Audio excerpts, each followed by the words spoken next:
kan gue ya, tangan kotor gitu kan. Pada saat itu kan alat komunikasi juga masih terbatas ya. Betul, memang di rumah juga nggak punya telepon juga, nggak punya telepon, dan handphone juga waktu itu kayaknya nggak ada. Dan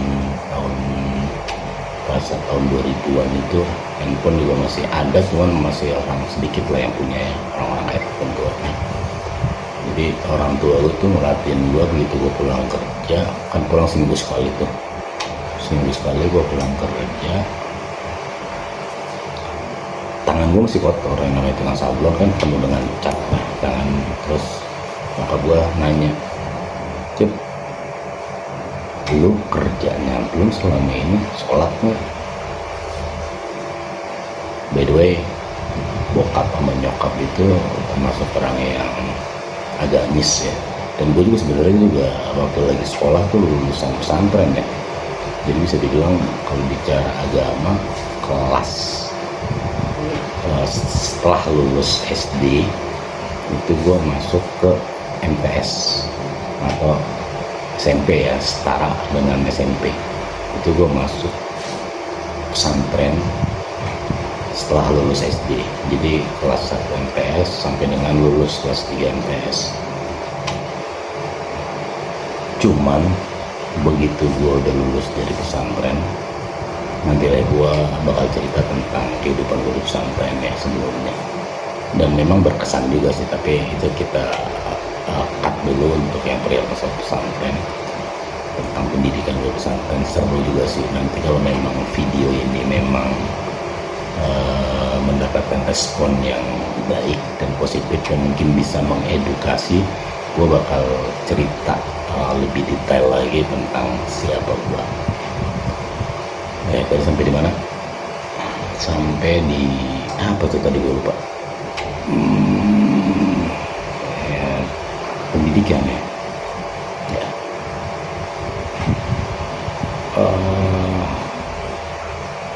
Ini durasinya udah lumayan panjang nih, segini doang juga cerita, durasinya udah lumayan panjang. Padahal niatnya gue mau cerita tentang usaha gue, tapi kok kenapa jadi panjang kali lebar, malah menceritakan kepribadian gue atau siapa gue ya. Tapi yang pasti ini awal dari gue mencoba untuk bikin video, dan ini awal gue memberanikan diri untuk tampil di depan publik ya. Yang pasti sih kalau di depan publik, di depan klien sih gue udah biasa ya, tapi untuk tampil di depan kamera, jujur gue masih agak nervous, masih bingung apa yang harus gue omongin, masih ngeraba-ngeraba atau mungkin takut salah juga, karena nggak ada komunikasi dua arah nih. Kalau yang gue perhatiin di kamera ini kayak gue ngomong sendiri, jadi kayak agak aneh. Tapi ya kalau memang ternyata ini bisa mengedukasi atau bisa buat menginspirasi banyak orang, dan mungkin nantinya channel ini malah bisa lebih berkembang dan malah banyak yang melihat, berarti mungkin ini awal pembuka untuk gua memberanikan diri dan akan continue untuk menceritakan usaha gua tuh awalnya seperti apa, terus bagaimana perjalanannya, prosesnya seperti apa. Mungkin nanti juga akan gua kasih slide foto, terus akan gua kasih juga live di video YouTube, atau mungkin live Instagram, live TikTok dan lain sebagainya, kalau memang ternyata hal seperti ini tuh penting.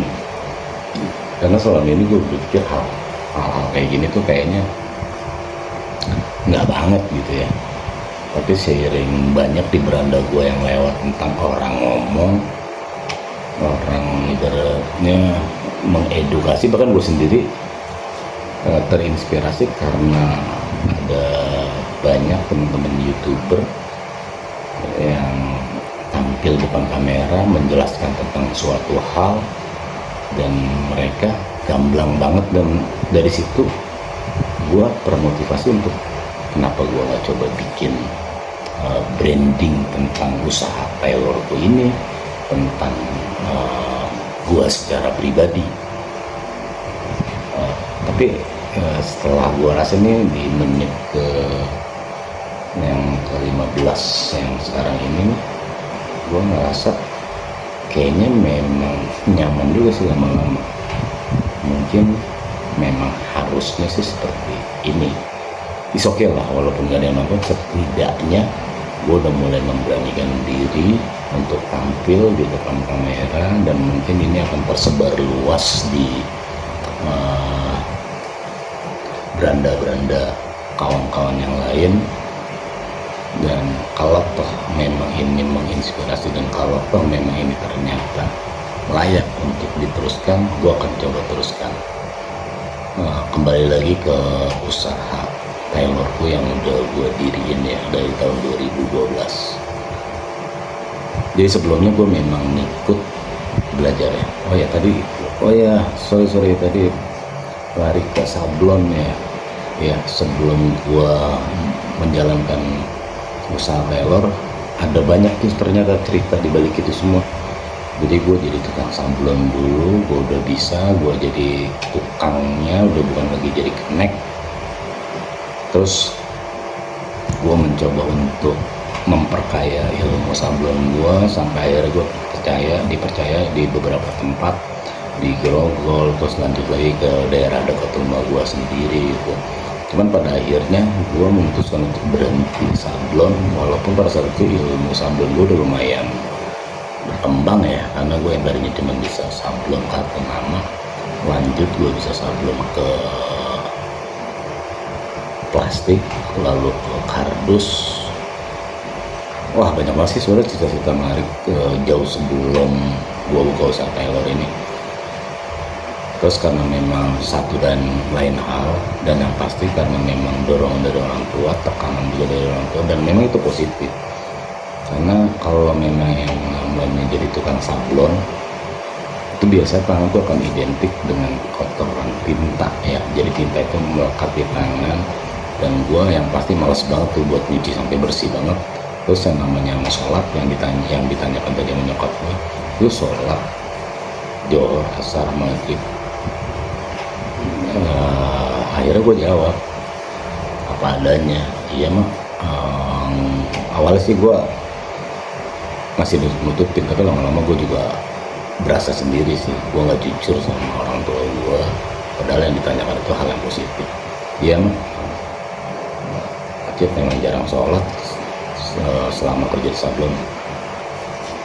Nah, nyokap gue pada saat itu menyarankan gue untuk, yaudah lu nggak usah kerja sablon lagi, lu mendingan belajar kerja yang lain aja. Kerja apaan?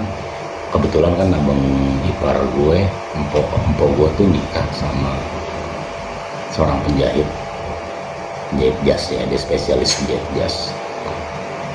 Nah, nyokap gue nyetuk, lu ikut abang ipar lu aja, lu belajar ngejahit, lu nyablon aja bisa belajar, masa ngejahit nggak bisa. Gue coba untuk nggak ngejawab pada saat itu, nggak ngejawab langsung iya atau enggaknya sih. Yaudah nanti dalam hati gue ya, gue akan pikirin deh. Ya juga sih, gue jadi nggak sholat, padahal gue lulusan pesantren kan. Nah, akhirnya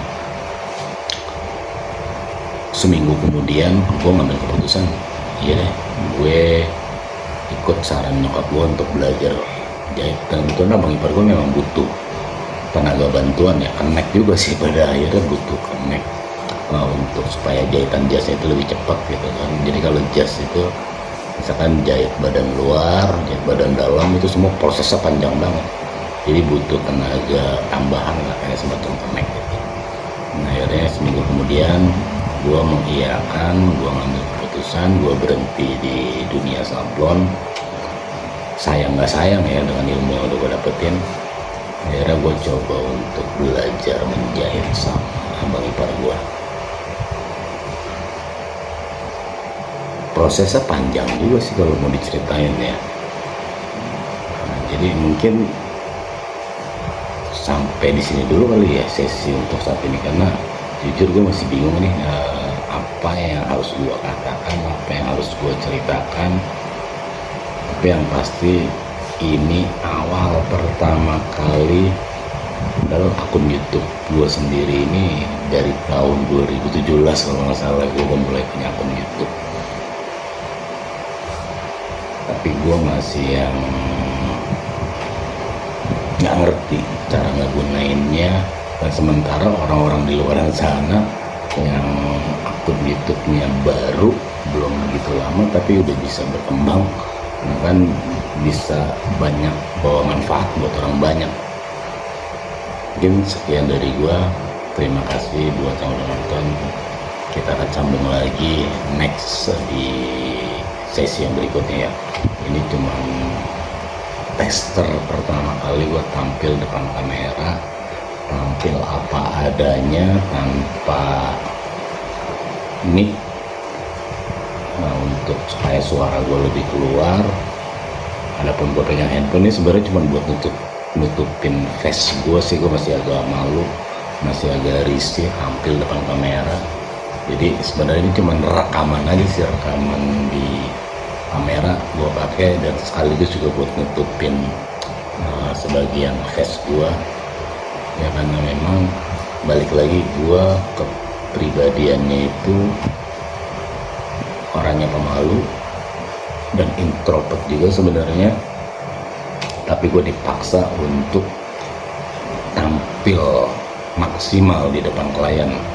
Karena kalau gue nggak benar-benar menguasai knowledge tentang jazz, yang pasti klien atau tamu-tamu yang berniat untuk bikin jazz, mereka akan ragu karena gue sendiri aja nggak bisa ngejelasin. Dan mungkin di sesi yang berikutnya nanti video ini akan menjelaskan tentang banyak hal ya, terutama di seputar jahitan jazz, bagusnya seperti apa, baiknya seperti apa, dan itu juga sambil dilihat perkembangan channel ini aja. Jadi demikian, terima kasih. Assalamualaikum warahmatullahi wabarakatuh.